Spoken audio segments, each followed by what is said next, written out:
when I was a kid, um, music was really important to me. I spent a lot of time alone, and it sort of got me through the day. So I guess I fell in love with music um, during that time. Mostly through high school, I spent all my days listening to music on my CD player, if you can imagine a portable CD player these days.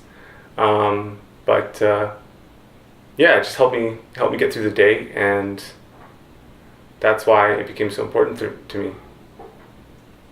I used to play a lot of folk music and sort of finger picking style, softer stuff, until one day I was playing in a bar and I was playing all these really sad songs all the time.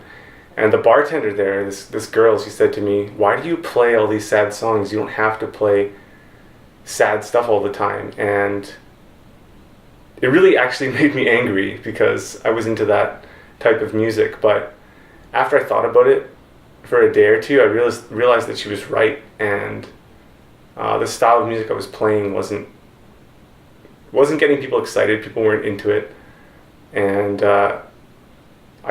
I found out I'm better at rock anyway. So, and I enjoy it more, and the energy is just more exciting. So that's why I now play rock. I've been playing rock for 6 or 7 years. So I'd have to say my favorite venue was the first show I did with my old band, Bad Sun Breeze. We played in Charlottetown at, it was actually a sports bar. I can't remember the name, but the stage was good and the sound setup was awesome. So we had great sound. It was our first performance. We were really excited. There weren't that many people there. We had a few people from our school come by, and then there were just some regulars, I guess, in the bar. But the sound was awesome, and we played, and it was just this really huge, like, full room sound that that just worked out really well that evening. So it was exciting. It was probably had something to do with the fact that it was our first time playing. But yeah, it was great. It was a great venue. So I started playing guitar actually in school because we had optional music courses for the year, and the first half of the year I'd taken drum building, and the second half I had a choice between guitar and choir.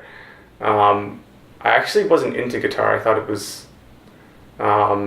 maybe too hard to do for me, but I sort of flipped a coin. I don't know. I just thought I'd try guitar out, and yeah, and I played a few chords. My teacher taught me a few chords, and I was hooked right away. I played a simple rhythm with those chords. I think it was something like "Amazing Grace," actually, which not my favorite song, but you know, it got me started, got me hooked. I have a number of artists that I really enjoy. I really enjoy Rage Against the Machine, actually. But, you know, as a friend once told me, she said I like all the greats from the past, I guess. I grew up not knowing about Led Zeppelin. I only found out about them when I was 20 years old. So that just shows that I was living under a rock my whole life, I guess. But when I finally got into them, I was hooked, and from there I tried out Jimi Hendrix and, you know, James Brown, all those types of artists, and yeah, those artists really influenced my work. But I also like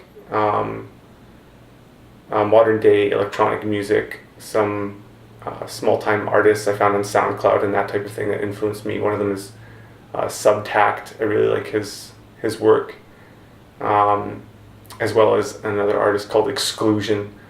Really like those hard driving rhythms. Interesting work. So yeah, I can't really pin it to one artist, but if I had to pick one, I'd probably say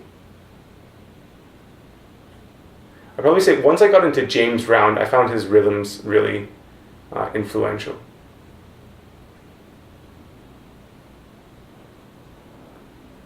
So the best thing about performing is just being in the moment. You just get so caught up and swept up in the performance, and I just let everything go and, you know, sort of go crazy, some weird onstage antics, antics. I don't know how people feel about them. Sometimes they look kind of awkward when I'm rocking my head back and forth all crazy and, you know,